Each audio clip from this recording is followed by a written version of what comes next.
and leadership. So our goal is to build a positive community through collaboration and leadership, and it's a proud community that is inspired by strong leadership and the collaboration of its many organizations, businesses, and institutions. So we have 4 goals with this main goal, and the first one is to promote a sense of pride and responsibility in our county, to embrace collaboration versus competitiveness, to establish ongoing strategic meetings between the business and community leaders, as well as our elected officials, and to also establish small group teams to do mission work here in the county. So the first one is to promote a sense of pride and responsibility by cleaning up rundown areas in the county. I'm sure everyone's thinking of different properties probably close to your house that could probably be cleaned up. So right now we have a pilot program going in the city of Drakesboro. It's a partnership between the city of Drakesboro, our local Job Corps Center, and the Martin Foundation approved a grant that will take care of cleaning up. This is one of the properties located right there by the stoplight in downtown Drakesboro. So we're working through the process. It is a process, so it's not something that's going to happen overnight, but we are working to try to clean up these areas.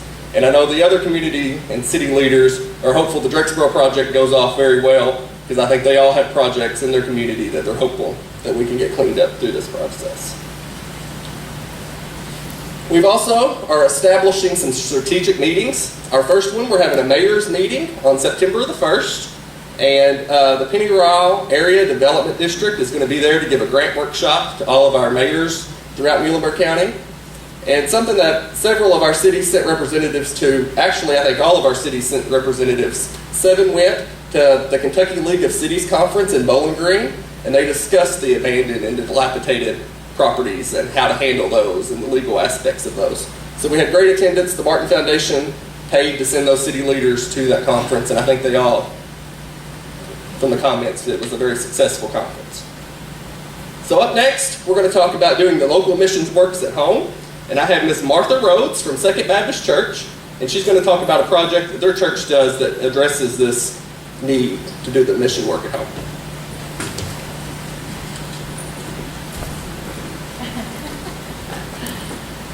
I want to thank Logan for inviting me here tonight to be able to speak to you all. I believe that our communities need faith-based programs as well as we need civic and government programs. And I've had the privilege for the last couple of years to work with Second Baptist Church on a project called Operation Inasmuch. And Operation Inasmuch is a non-profit organization that just provides methodology for churches and for communities to help those neighbors that we don't even know, and to help them simply because there's a need. There's a Greek proverb that says, "A civilization flourishes when people plant trees under which they will never sit." And so I think we need to get out of ourselves a little bit and think about this. But on September 26, 2015, we conducted our first Inasmuch event. And we had, from our church alone, we had 200 volunteers that put in over 1,000 man-hours, and we had over $15,000, more than $15,000 of goods and services provided to the community on that day. So I want to tell you a little bit. Logan did put up a couple pictures, or a few pictures that we had from our event, but I just want to tell you a few of the things that we did on that one day. We did have 13 projects. One of the projects was a laundromat project, and for a couple months prior to our event, we asked people on Sunday morning, Sunday night, empty your pockets of the change, and all the change that you have is going to go to the laundromats. And what we did is we provided, we did this in Central City and in Greenville, and we had groups of teams that went to the laundromats, and they just helped people with their laundry, and they paid for it. And we had one lady who came in, and she had only brought part of her laundry because she didn't have enough money. She knew she didn't have enough money to do all of it. So it was really exciting for that group to say to her, "We're going to start your laundry, you go home and get the rest of it." And so she did. And so that was really fun for the group. We did, for a couple months prior to the event, we cut firewood. We had a lot of men out cutting firewood. There was a lot of sweat going on, so it was kind of hot. But we provided firewood for 5 different families in the county and for the Set Free Mission. One of the families that we provided wood for, I believe, had 7 children living in that home, and firewood was their only source of heat. And one of our church members had a little girl come to school on Monday after her event, and she said, "You won't believe what happened." And she told her about the firewood being delivered to their house and how excited her whole family was. We collected food. We set up at 4 different groceries, and we collected food for 2 different local food pantries. We did some minor home repair at a group home for men, and we did things like we cleaned gutters and repaired some gutters and did some painting. And the director of the group home after the event told me that one of the men that lives there is usually in front of the TV, that he doesn't interact much with anybody else, that he sits in front of the TV, and that's pretty much all he does. But she said on that day, he was really happily entertained by our volunteers. Now, I'm not really sure what they did to entertain him, but whatever it was, she said it was one of the best days that he had ever had. So I feel like that's just success. We did free haircuts. We, at the church, we had set up a place, and we had a lot of people come through for free haircuts. We had one grandmother whose grandchildren live with her that she takes care of, and she said she just hadn't had the funds to get their haircut before school started. So she was really excited that she could come. And I think one of the kids wanted some really crazy haircut, and she said, "I don't care, go for it." And so that was fun for the kid too. We did provide lunch and child care for all our volunteers. We did oil changes. We provided the labor.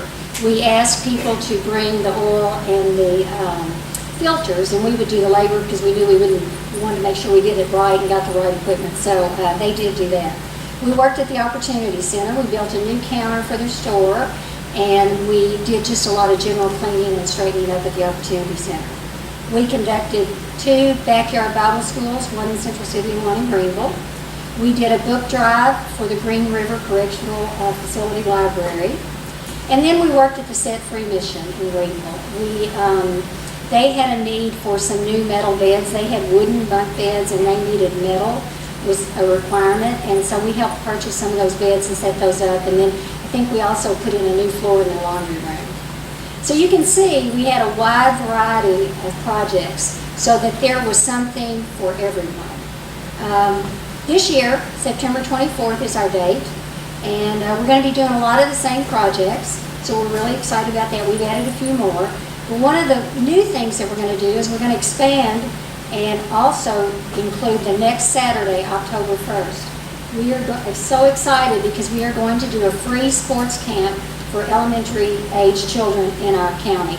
And the park has graciously allowed us to use the entire park, the sports complex. So we're really excited about that. One of the things that we're going to do with that sports camp is for half of the day, we are going to have a camp for physically challenged children. And one of the mothers, when she was informed of this, she has a physically challenged child, and when she was informed of this, that her kid could actually come to the sports camp, she cried. Again, I feel like that's just success. So, we'd love to have you join us on September 24th or October 1st. I have this vision of the community and the county coming together, that several churches in the county will come together and we'll work together. Several of the things that Logan talked about, the trash on the highways.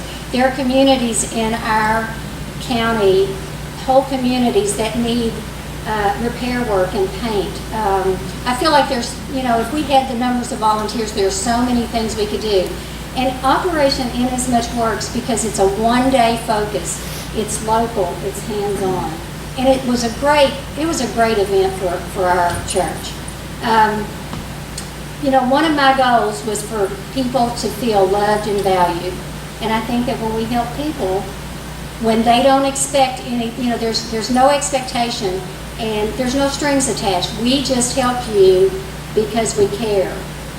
There's something so powerful for the giver and the receiver in that. There's a saying.